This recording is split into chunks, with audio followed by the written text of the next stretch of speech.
The Earth was once the center of the universe. It was flat. Then it was round, and it circled the sun. It was no longer the center of the universe. It was a tiny part of the Milky Way.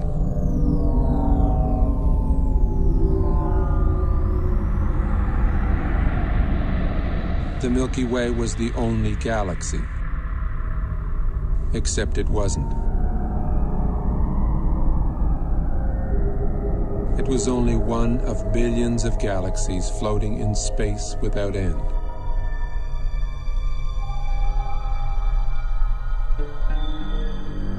Every single time we think we've got it all figured out, we realize we've merely found another piece of the picture. It is a big picture, with many pieces.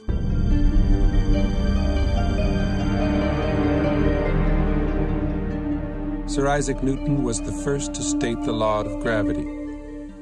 Eventually, everybody agreed that gravity alone formed galaxies and stars and planets, and that gravity alone holds the universe together.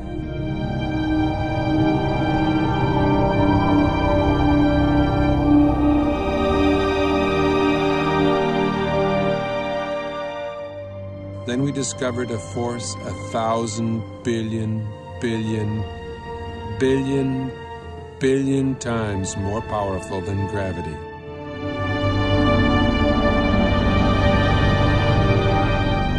Until recently, we believed that the space between the stars and planets was empty, a vacuum. We now know it is teeming with charged particles.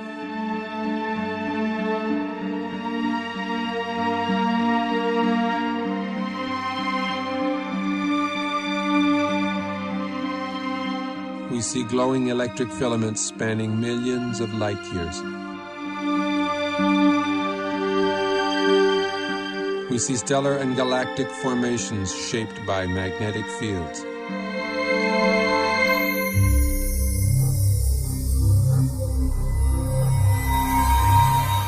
Only electric currents create magnetic fields.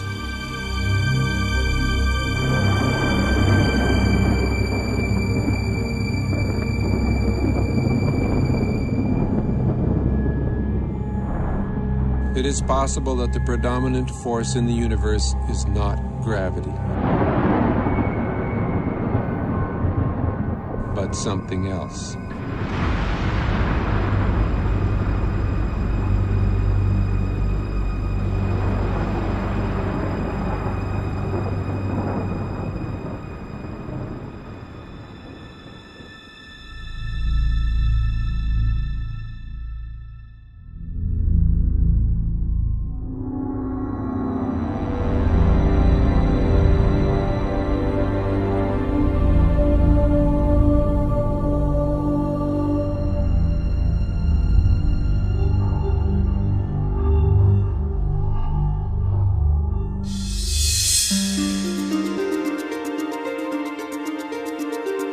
Recent discoveries in space have amazed and perplexed astronomers. Current popular theories in the sciences can neither predict nor explain the phenomena we are now observing.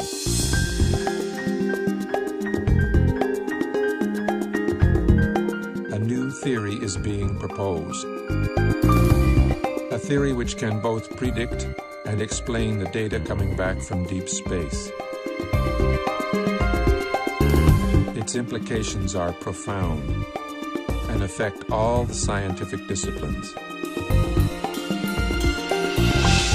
It is in fact a synthesis of the disciplines. A synthesis which has already led to discoveries that link modern astronomy, leading-edge plasma physics, and ancient mythology.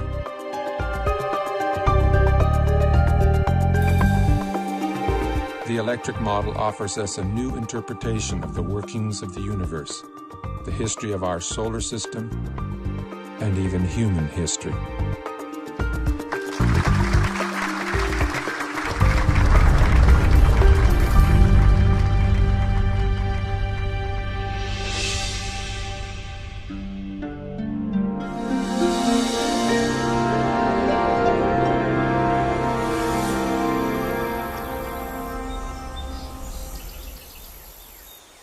The rise of science was a triumph over mythology, over magic and superstition.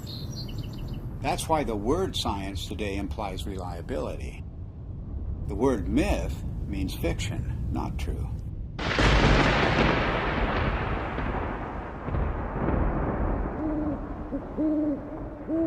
And it turns out that the key to understanding the myths is the same key that is now helping us to understand objects in deep space,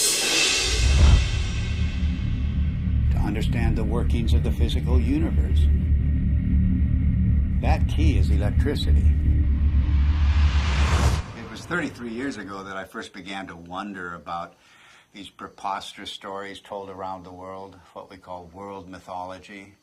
What was it that provoked this incredible outpouring of human imagination just a few thousand years ago, just before the birth of the first civilizations?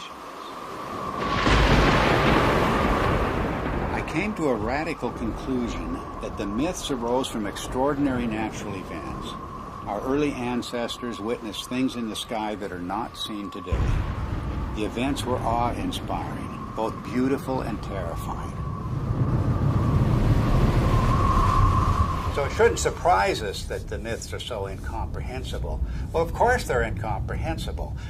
The celestial references are no longer present. It was in 1994 that I was invited to come to the US to attend a conference which was dealing with the possibility that the ancient sky, as witnessed by our earliest forebears, was different to the one we see today. I'd been interested in this kind of idea because it could only be explained in terms of electromagnetic influences within the solar system. So it came as a bit of a shock and a surprise to see David Talbot showing slides at one of the sessions at the conference, which I recognized immediately as being similar to those of electric discharges in the laboratory.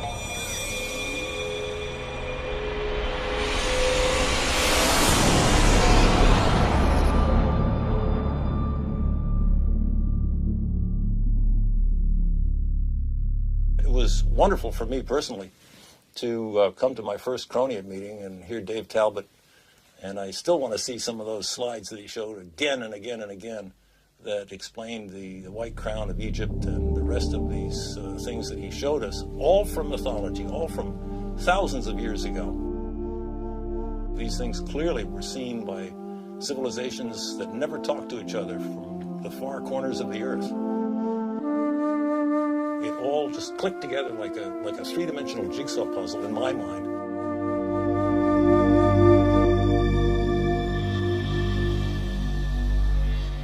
A breakthrough for me came when I realized that many different cultures spread around the world use different words, different symbols, different myths to describe precisely the same formations in the sky.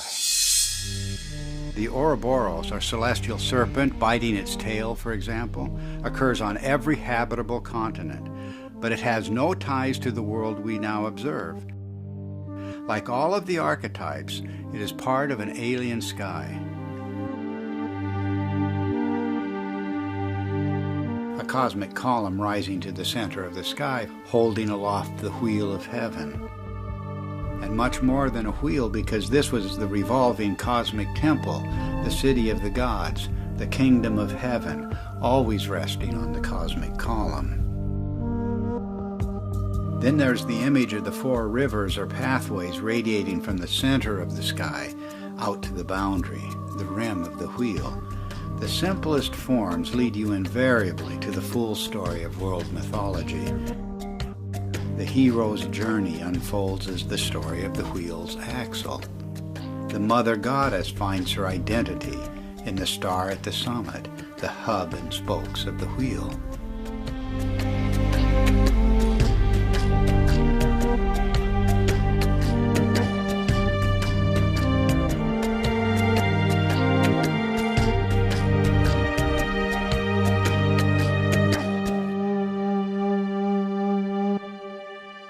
From childhood on, I've always had a deep interest in mythology, and I remember that as a child I was trying to draw up genealogies of the gods as provided in Greek mythology, and I soon found out that it didn't work, nor did anything else in mythology seem to work. There was no singular fitting explanation that would make sense of these stories. So I basically laid this whole subject to rest, and I didn't look at it for many years. Until I came across the work by Dave Talbot and Everett Cochran mainly, whose articles were real eye-openers for me. And as soon as I began to read these articles, it became clear to me that we were really looking here at a very important key to the unlocking of myth. And the recent findings provided by plasma physics are capable of providing that key.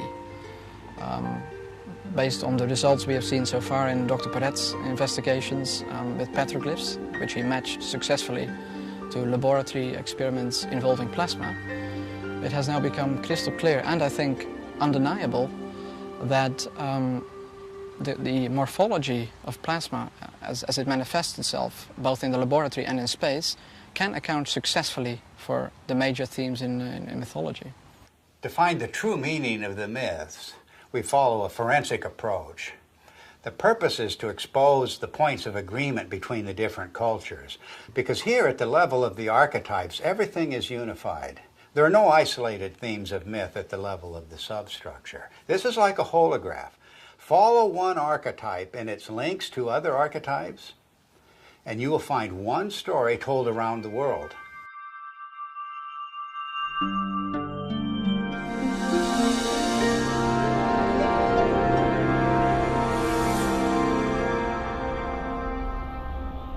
Throughout almost all of history, we have regarded the states of matter as being solid, liquid or gas. But in the last century or so, we have found that there is a form of matter where the charged particles within atoms are separated to some degree or another, and that is known as a plasma. It is the fundamental state of matter. It was not until the second half of the 20th century that we came to realize the role of plasma in the universe. And this has changed the picture of space completely. Not long ago, we thought of the physical universe as being constituted fundamentally of nothing more than atoms and empty space. But a plasma includes at least a percentage of charged particles, protons and electrons, that are not bound to any atomic structure. And plasma is an excellent conductor. Electrons will move efficiently in the direction of charge equalization, and that's an electric current, of course. Now, the reason why we see magnetic fields everywhere we look in space is because electric currents produce magnetic fields, and only electric currents produce magnetic fields.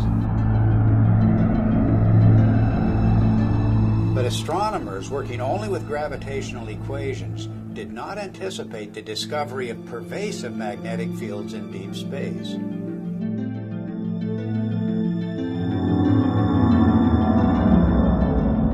Electric currents also account for the abundant filamentation of space plasma. First, the electric currents produce the magnetic fields. Then these fields confine the electron flow to narrow paths. Such current paths, or filaments, are called Birkeland currents, named after the pioneer Christian Birkeland. They are typically braided just like the twisted wires of transmission lines on Earth. Well, that's their role in space, to conduct electricity across vast distances, creating the astonishing structures we observe in every direction. None of these structures were anticipated by gravitational theory, and none are indicated by the behavior of neutral gases in a vacuum.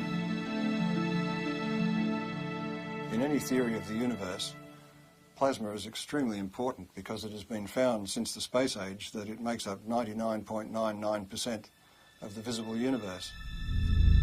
So our inexperience with it on the Earth's surface is rather crippling when it comes to trying to decide on a cosmology to explain the visible universe.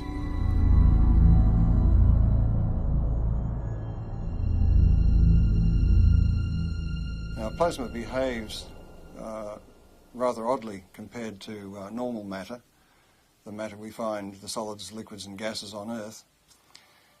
If you look at a novelty plasma ball, you will see that it forms these bright filaments that dart all around inside the globe. And if you look closely at them, you'll see that they're actually twin filaments twisted together. In other words, nature finds it efficient to be able to transfer energy over a distance by twisting two pairs of filaments together. And this is a characteristic of the way plasma carries electric currents in space. And one of the puzzles that has faced astronomers since the space age is the discovery of filamentary structures in galaxies, around stars, even the cometary tails of planets and comets themselves. These filamentary structures have come as a surprise.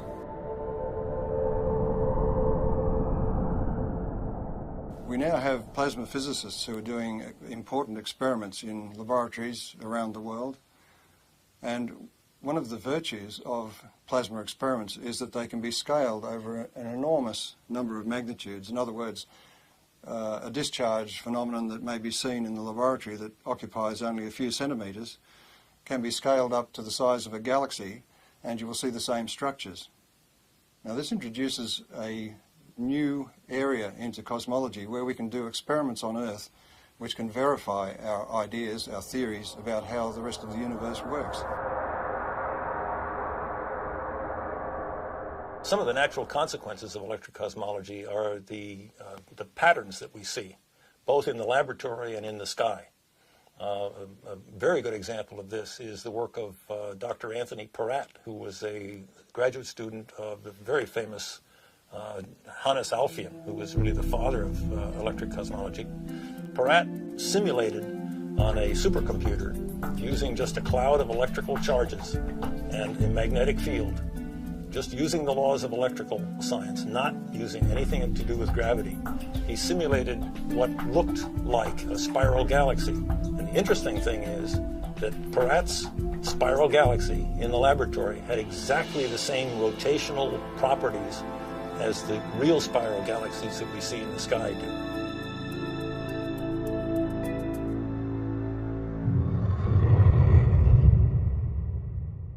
Plasma was named by Irving Langmuir because of its lifelike qualities.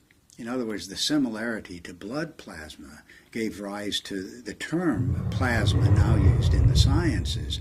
Well, this has incredible meaning for us because of the nature of the metamorphosing. The god who is now an eagle, now a serpent or dragon, now a leonine figure with long flowing hair.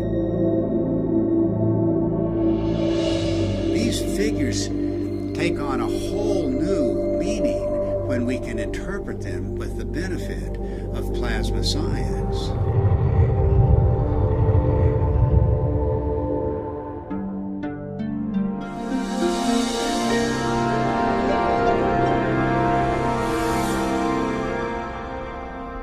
The new instrumentation that was developed in the space age expanded our ability to perceive things, perceive facts. We could now see things in the entire electromagnetic spectrum instead of just the narrow sliver of visible light. What you're seeing is the actual moment of deploy there when we take the switch to deploy, and it's so quiet. And we had sensors that were out in space. We were freed from the geocentric and anthropocentric order that had prevailed before.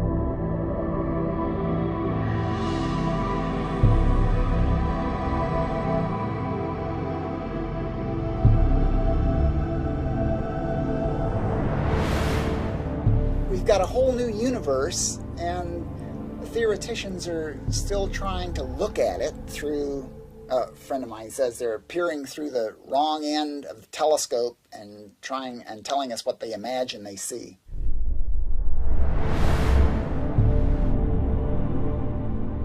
Modern cosmology gives us a rather disconnected view of the universe. In other words, we are separated star from star by vast distances. Light takes a long time to travel between stars and across galaxies, and therefore we look upon ourselves as isolated and disconnected. The electric universe takes a different view. It says that we are part of the sun's environment, electrical environment, and the sun is a part of the galactic environment. And the galaxy itself is strung, like all galaxies, on huge electric currents flowing through the universe.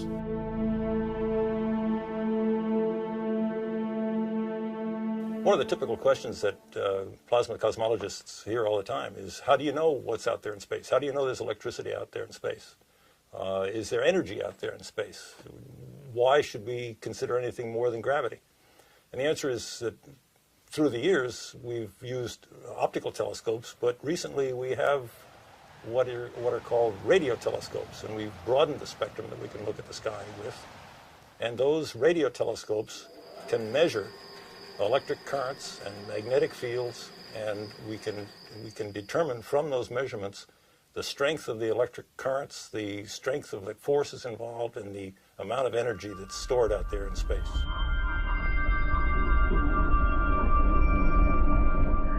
The two major pillars of modern cosmology are based on the theories of relativity and quantum theory, and yet, as Einstein himself noted, the two are incompatible.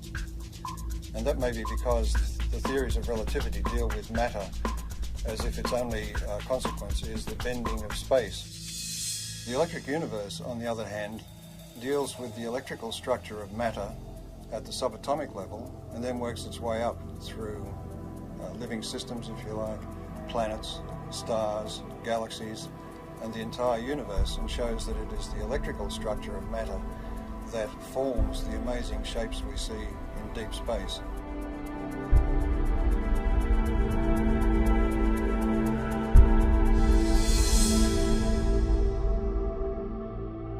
We can demonstrate the existence of these currents flowing between galaxies and between stars by the presence of the magnetic fields they generate. Magnetic fields are threaded through space at all dimensions, within the solar system, on the surface of the sun, between stars, and within galaxies, and even between galaxies. Now, a magnetic field can only be generated by electric currents. So in other words, to continue that magnetic field for any length of time requires that there be electrical power input into those magnetic fields. And that raises the whole question of where does this power come from?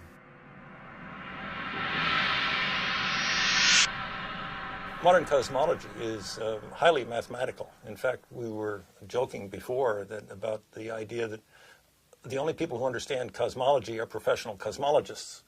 The basis of cosmology, really, if you hunt for it, lies in Einsteinian relativistic mechanics. And when Einstein promulgated his ideas, he totally and completely ignored anything electrical. And so the modern cosmology, with all of its ideas of omega and expanding universe and inflation theory and the Big Bang and all the rest of it, are predicated on a foundation which ignores almost half of man's knowledge about the way the universe works, which is electricity. It may sound like I'm dismissing Einstein and his theories of relativity out of hand, but we have to give Einstein credit for his integrity in pointing out that his theory did not meet his requirements, and that is that his theory had to be tied back to some form of reality. And there is no explanation as to why matter should curve space to give the effect of gravity. He felt that quantum theory, being a probabilistic theory, divorced cause and effect. And this is one of the things you cannot do in physics, is divorce cause and effect. Otherwise, you might as well give up and get a real job. But this is a puzzle that dogged Einstein through his later years, to the point that his followers tended to go off and use his geometrical explanations to conjure up things like black holes and neutron stars and so on, and the expansion of the universe and the Big Bang, without referring back to Einstein, who, with great integrity, said he wasn't satisfied with his explanation.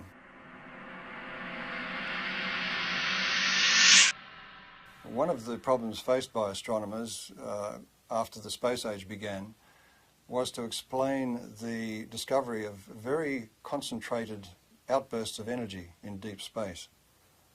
And that meant for them, since gravity is the only driving force available to them, that they required an infinite concentration of mass, because gravity is an infinitely weak force.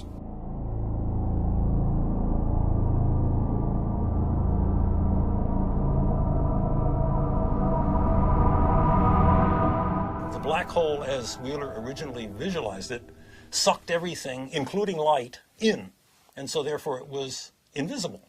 So he could postulate its existence, and we couldn't see it. And because we couldn't see it, we couldn't prove that it wasn't there. Later on, in order to explain these fantastic emissions of energy from galaxies, it was proposed, and I believe it was Stephen Hawking who did it, that there were various types of black holes, some of which actually then spat matter back out again in jets. Because, why? Because we had observed jets. In the electrical model, it's quite simple. If you think about it, the power that's expressed in your own home, in the heaters and the electric motors and the lighting and so on, is actually generated at a vast distance away from your house. In deep space, the same thing is true. The energy which we see concentrated in these events which are attributed to black holes and so on can more easily be explained as the confluence of electric energy from different parts of the same galaxy or even from other parts of the universe. And it is this explosive release of energy which forms the vast jets that we see lit up and exploding from the centers of active galaxies. We also have observed double radio sources either side of galaxies. And that event was predicted by Hannes Alfvén, the founding father of modern electrical cosmology, and is still to this day unexplained by standard cosmology. One of the most interesting phenomena in the sky is the so-called pulsar. A pulsar is an object that is observed to put out pulses, both of light and radio activity, RF, in the RF spectrum, and those pulses are extremely rapid. They are something like milliseconds apart, so it's like a extremely fast strobe light. And thinking of a strobe light, astronomers immediately leapt to the lighthouse kind of analogy, something that must be spinning around, a beam is going around, and it's going around so quickly that this thing goes flash, flash, flash. Well, once the repetition rate of the pulsars was observed to get up to in the millisecond range, that meant that this star that was putting out this beam of radiation would have had to be rotating at 300 times a second. And 300 times a second, we're talking about the speed of a dentist drill. So the astronomers decided, well, normal stars couldn't possibly rotate at that speed. And so they postulated the existence of what they called a neutron star. A neutron star is a star that is so dense that it holds together so well that it can indeed rotate at the speed of a dentist's drill. Well, the problem is that in nuclear chemistry, we know that you can't pack neutrons together that densely. They will all fly apart instantaneously. There's a principle called the island of stability in nuclear chemistry that absolutely prevents that. So here again we have the standard astronomers or astrophysicists going directly against another well-developed science. In the electrical model, however, there's a very simple explanation for pulsars. Everybody is familiar with the idea that the pulses can travel back and forth on electrical transmission lines. Such uncontrolled pulses, for example, were responsible for the famous Northeast blackouts. A similar effect can occur between two binary stars connected by a plasma. The two binary stars act like capacitors that store charge. And if you reduce that in size to something you can produce in the laboratory, you can produce it in the laboratory, and it's called a relaxation oscillator. And electrical engineers use it and have used it for decades. The idea of producing pulses every few milliseconds is a sophomore level experiment in an electrical engineering laboratory. It doesn't require neutronium, strange matter, or any other fictitious device. All it requires is two capacitors, a battery, and a nonlinear resistor. And we maintain that that's exactly what a binary pair of stars connected by a plasma field presents.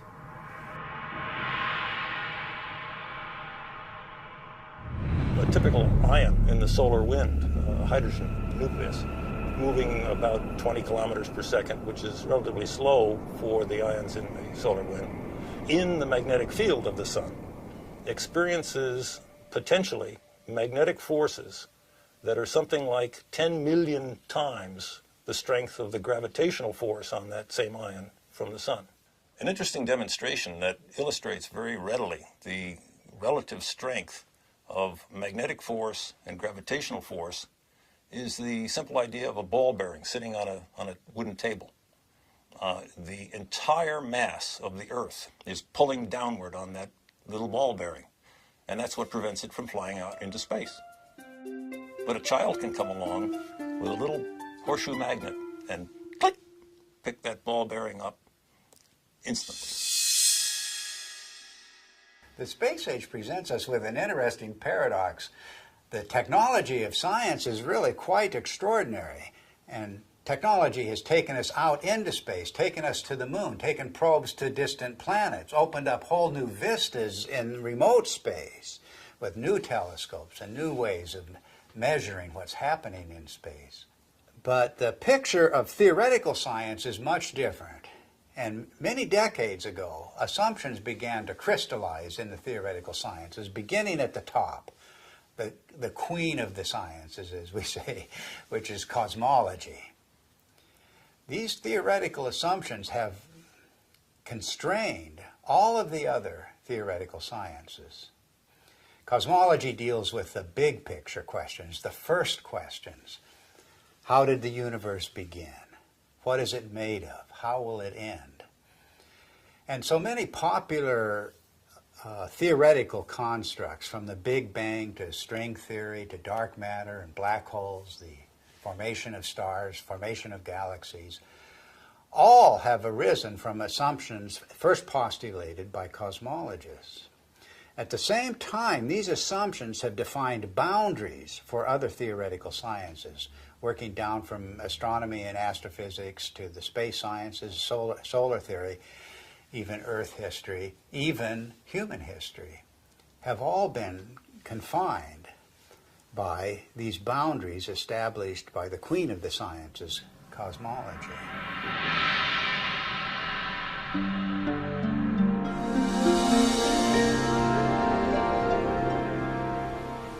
The sun just dominates our sky as the source of light and warmth and life itself on Earth. And this preeminence of the sun is so clear and obvious that it remains a mystery why virtually every ancient culture insisted that before the present sun, there was a quite different luminary ruling the sky. The central sun, the superior sun, the best sun, the motionless sun. And all of these cultures, whatever may be the meaning of these traditions, are insisting that the sky has changed. Of course, our ideas about the sun have continually changed. Only a few centuries ago, the sun was a campfire or ember in the sky. Then early in the 20th century, under the influence of gravitational theory, the sun was seen as a gravitationally collapsing nebular cloud.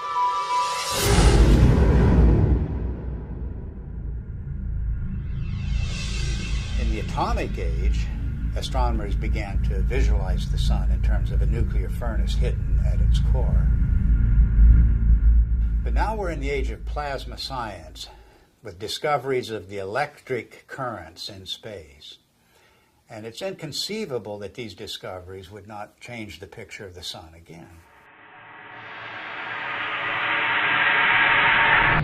Plasma cosmologists have been able to demonstrate experimentally and also in the supercomputer that galaxies are an electrical phenomenon, which raises the question about stars, and in particular our own sun, which is the closest star to the Earth, of course. Any theory of the sun has to explain how it could continue to burn for billions of years and also explain its present size. based on its known mass. And of course, as soon as nuclear energy was discovered, it was grasped immediately as the energy source of the sun. But all of that assumes that the sun is disconnected and an isolated body, and that it must consume itself over its lifetime to provide the heat and light that we receive from it. But if the sun is connected to the rest of the galaxy in an electrical sense, it doesn't require to burn itself at all. And the energy that we receive is actually being received from the galaxy, and the sun is acting as a focus for that energy.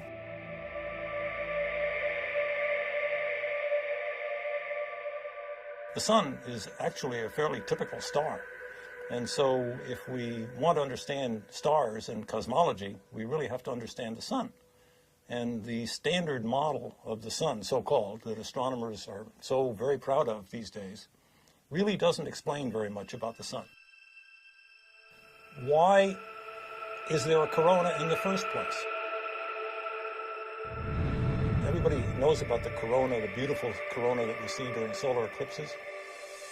Why is it there? It's clearly an electrical phenomenon.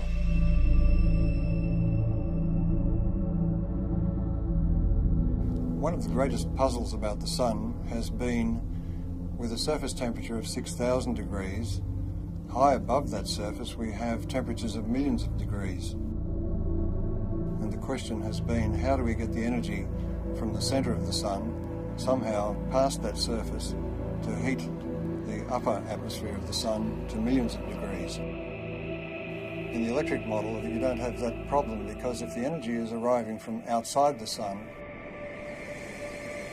the first place you expect to see that energy expressed is above the sun in its tenuous atmosphere. And that is the place where particle acceleration occurs, and the apparent temperature goes very high indeed, up into the millions of degrees.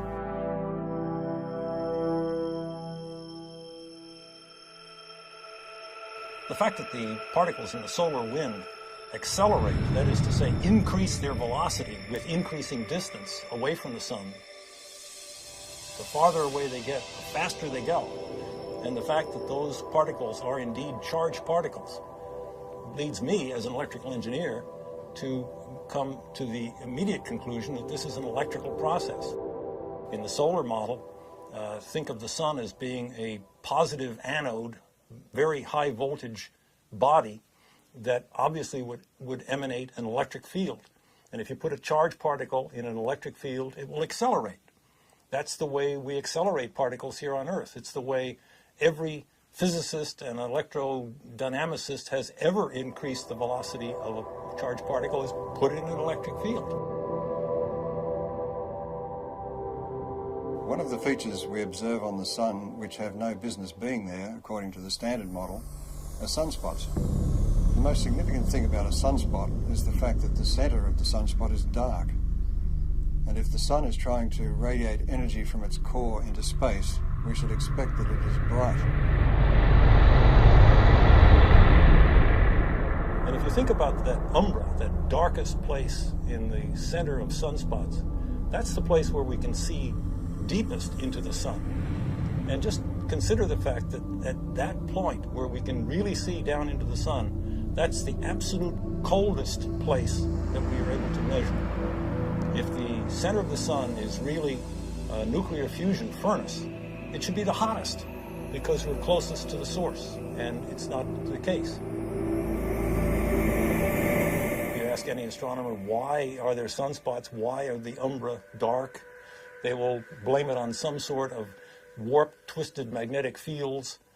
They will say that it has to do with the solar dynamo, all of which lurk unseen like a big genie somewhere below the surface. These phenomena are only to be expected if the sun is electrical in nature. Astrophysicists make the claim that the solar fusion model has indeed been tested in the laboratory, and nothing really is further from the truth. Although each of the steps involved in the hydrogen to helium fusion reaction have indeed been verified experimentally, the overall experiment, the overall reaction, has never been produced in a continuous laboratory experiment. Continuous hydrogen to helium fusion has not been attained in the lab. The strength, in fact, of the electric cosmology is that, indeed, all of the mechanisms that the electrical people talk about have indeed been verified over decades, in fact, at least a century, in the laboratory. The plasma scaling is well known, and plasma and electrical experiments have verified every step of the way.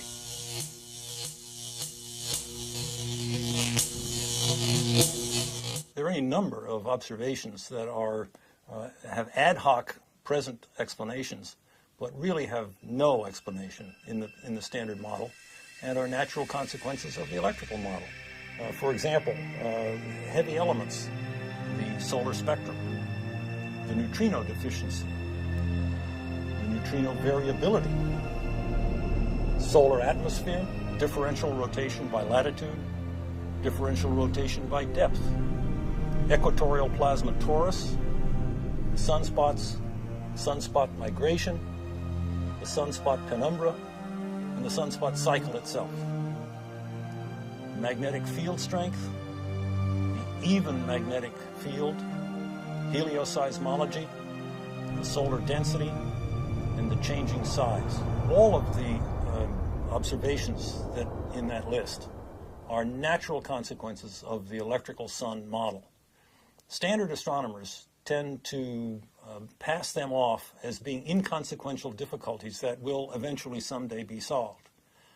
I maintain, and so do our colleagues here, that these are not inconsequential, but are rather death blows to the solar fusion model, because they are important. They're not secondary. They're primary falsifying observations for that failed nuclear fusion model. What I find so fascinating about the electric model of the sun is not just that it's a challenge to long-standing theory, but that it opens the door to the ancient world, to an electric sky. The electromagnetic phenomena that we now observe on the surface of the sun and the vicinity of the sun are direct pointers backwards to the plasma formations that were seen above the ancient sky worshippers.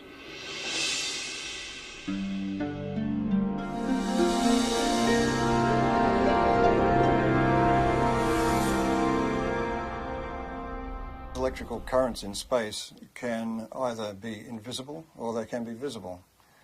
If they're very diffuse, in other words, there's very little energy per cubic meter, they will be invisible. But where that energy becomes concentrated, it will begin to glow. And we see this kind of thing in the ion tails of comets, for instance. Where the energy becomes very concentrated, we begin to see arcs and sparks, if you like. Electrical discharge phenomena.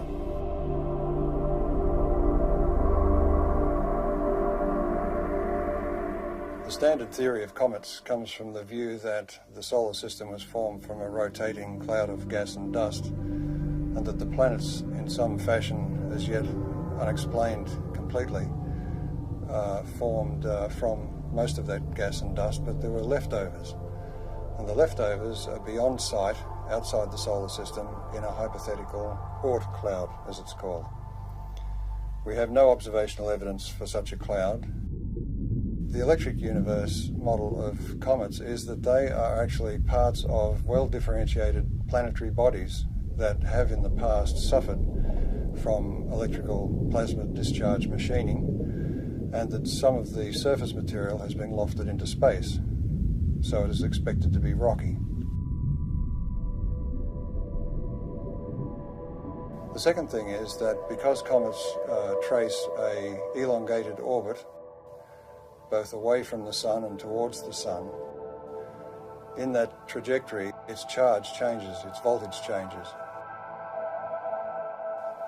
Since it spends most of its time in the outer solar system, the voltage that it has reflects the voltage in the outer solar system.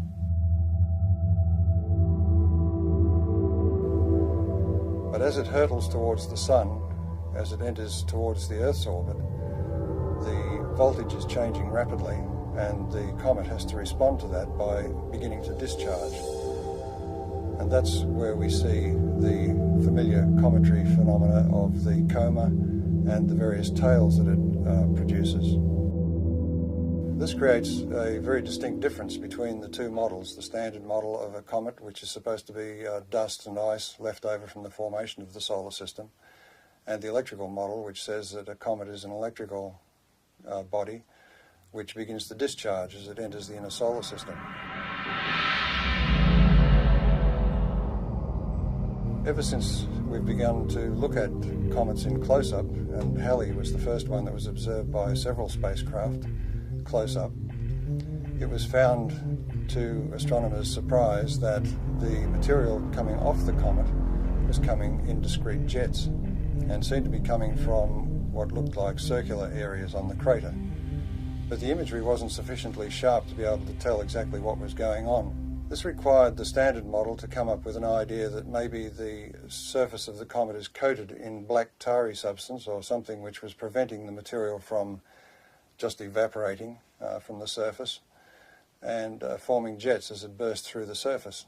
But when later images were looked at as we passed other comets, it was found, to astronomers' amazement, that they were seeing very sharp relief. It wasn't like a melted ice cream, it was looking like a piece of heavily cratered rock. Now this fits the electric model of the electrical discharge birth of such a body. In other words, there's very little distinction between an asteroid and a comet other than its orbit. It was in this context that I looked at Comet Tempel 1, which was chosen as the target for an impact.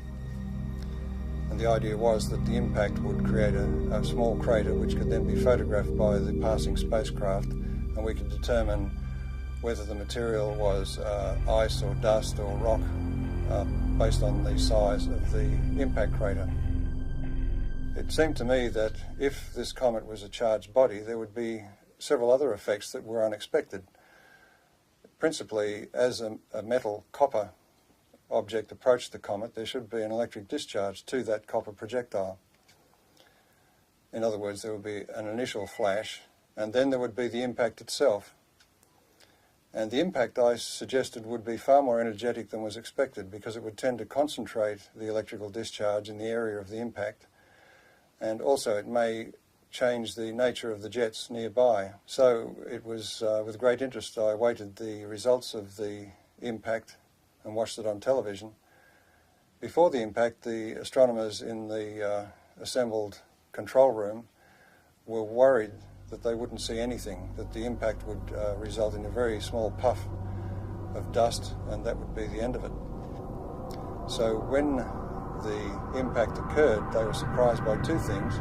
One was that there was an initial flash, followed by the main impact, which was so energetic that some of the sensors were almost swamped, and the passing spacecraft was unable to achieve its primary aim, which was to photograph the crater. A part of the surprising brightness of the dust released from the impact with Comet Tempel 1 was due to the fact that it was so intense and so widespread. And one of the initial findings was that it seems to be very finely divided dust. Now this is the same thing that was found at Comet Halley, and it was a surprise then, so it's rather surprising that they are surprised once more. The point is that an electrical discharge on the surface will release material, dusty material, very finely divided. It's a technique that's used in sputtering of metals onto, for instance, astronomical mirrors. So this production of very fine dust is to be expected in the electrical model. But in the standard model, you are asking ices to evaporate or to sublimate, and in doing so to drive off pre-existing dust grains. So there's no way that the dust can be finely divided. It will be in its pristine state. So the production of this great cloud of very fine dust is rather inexplicable in the standard model. The electrical model of comets was driven for several people by Velikovsky's challenge that the solar system had electromagnetic forces to be taken into account. And one of the early pioneers in addressing this issue of are comets an electrical phenomenon was Ralph Jurgens. When he proposed the electrical model of the sun, it implied that all bodies in the solar system must have, to some degree, a cometary appearance or a cometary effect associated with them.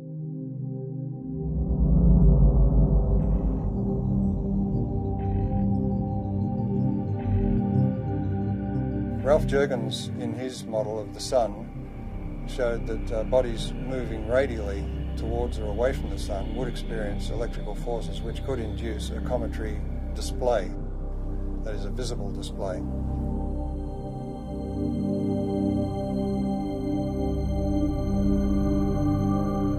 Also working in later years with Ralph Jurgens was Dr. Earl Milton, and he made some predictions and statements about the impact of Comet Shoemaker-Levy 9 fragments with Jupiter.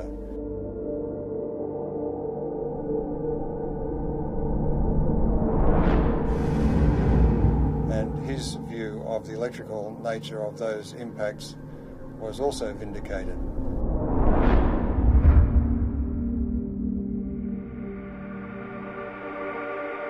In the electrical model of the solar system, anybody moving away from or towards the sun at any great rate, for example like a comet, will experience electrical effects which result in a cometary appearance, and that could apply to a planet.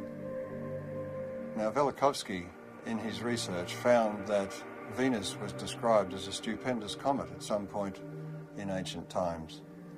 So it was very gratifying for him to be able to announce at the conference in 1974 that astronomers had discovered what they called a cometary tail of Venus.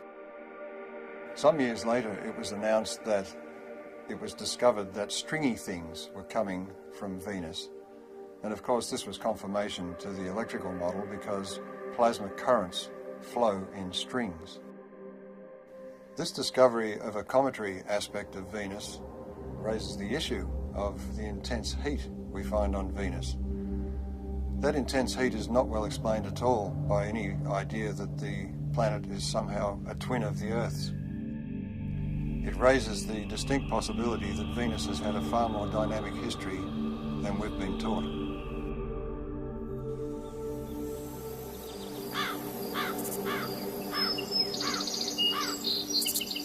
Our ancient ancestors were obsessed with the comet. Let the slightest wisp of a comet appear in the sky and all of humanity was thrown into terror. But why was this?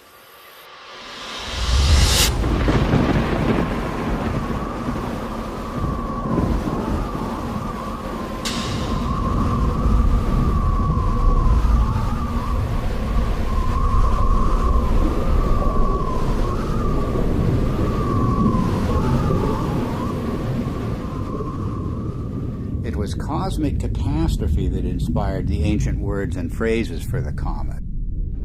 The comet was the torch of the sky, the sword hanging over the world, the spiraling serpent or dragon, the spiraling sidelock or ribbon. The angry or lamenting goddess soaring across the sky, her hair disordered and blowing in the wind. Anyone exploring the roots of the ancient comet fears is going to run into the work of Immanuel Velikovsky, the controversial theorist who suggested that, well, there's a reason for the fears of comets around the world. We experienced this horrific cometary catastrophe. The world was devastated by a comet just a few thousand years ago. And Velikovsky went further. He said that not that long ago, planets appeared in the sky with comet-like attributes. In particular, he named the planet Venus as the great comet of antiquity. Both Walt Thornhill and I disagreed with many components of Velikovsky's reconstruction, but we also felt that Velikovsky had nailed certain principles that can help us to understand the early cultures. In particular, Velikovsky was correct in naming the planet Venus as the Great Comet. And the cometary language of Venus goes far beyond anything that Velikovsky himself published. In every corner of the world, the language of the comet and the language of Venus are identical. Venus as serpent or dragon. Venus as torch of the sky.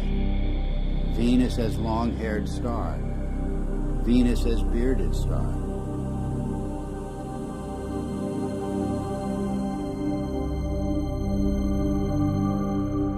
The Sumerian goddess Inanna was identified as Venus. She was the Lady of Life.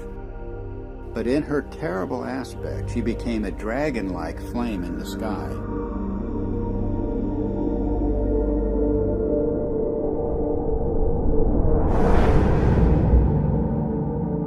The texts say, like a dragon, you have deposited venom on the land, raining the fanned fire down upon the nation. Inanna became a roaring storm. She devastated the land. Mankind comes before you in fear and trembling at your tempestuous radiance, the texts say. Inanna's Babylonian counterpart Ishtar was also identified as Venus. She was the shining torch of heaven and earth. Furious and irresistible onslaught. I rain down like flames, the goddess announces. The Egyptian goddess Sekhmet has the same attributes. She takes the form of the fiery Uraeus serpent. She becomes a flame of fire in her tempest, a star scattering its flame and fire. Sekhmet herself says, "The fear of me is in their hearts, and the awe of me is in their hearts. No one at all can approach her," the coffin texts say. The streams behind her are flames of fire. The astonishing fact is that goddesses everywhere exhibit this terrifying and cometary aspect. The Canaanite Anat, the Hindu Kali and Durga, the Greek Aphrodite, Athena, Medusa, and countless others. And of course, you can add numerous counterparts in the New World, from the Incan goddess Chaska to the Aztec goddess Xochiquetzal to the legendary Nokomis of North American Indian tribes. The serpent or dragon is an unexplained mythical archetype. There's nothing like it anywhere in the biological world. And yet the same recurring features will be found in cultures the world over. The dragon's disheveled hair and shaggy beard. Its knotted aspect, and its worldwide appearance as entwined twins.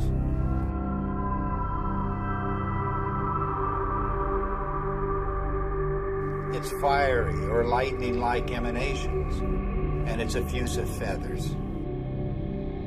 In all of the ancient serpent or dragon images, it's the luminous, filamentary, braided, spiraling, metamorphosing, and destructive aspects that stand out.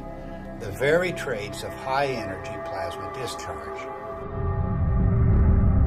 The attributes of these mythic monsters remain unexplained only until we see the hairy and feathery attributes of the electric arc in the laboratory. We see precisely the same thing in enhanced images of the comet's tail. And we see the same thing in the comet-like discharges of distant nebulas. Gases in a vacuum don't behave this way, but electrified plasma does.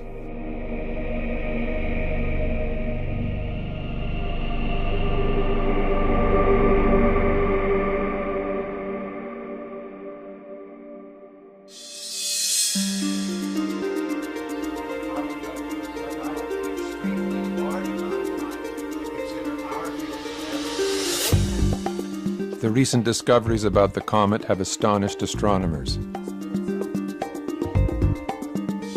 Extreme ultraviolet light, X-rays, supersonic jets, sharply etched surface relief, and cometary nuclei fragmenting explosively.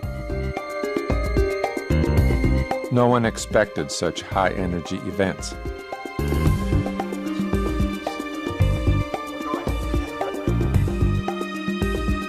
The electric model proposes that the comet is a charged object moving through an electric field. This would explain these phenomena. But what is creating the electric field? Suddenly everything changes. And we are talking about an electric sun, electric stars, an electric cosmology, and a whole new way of looking at how the universe works.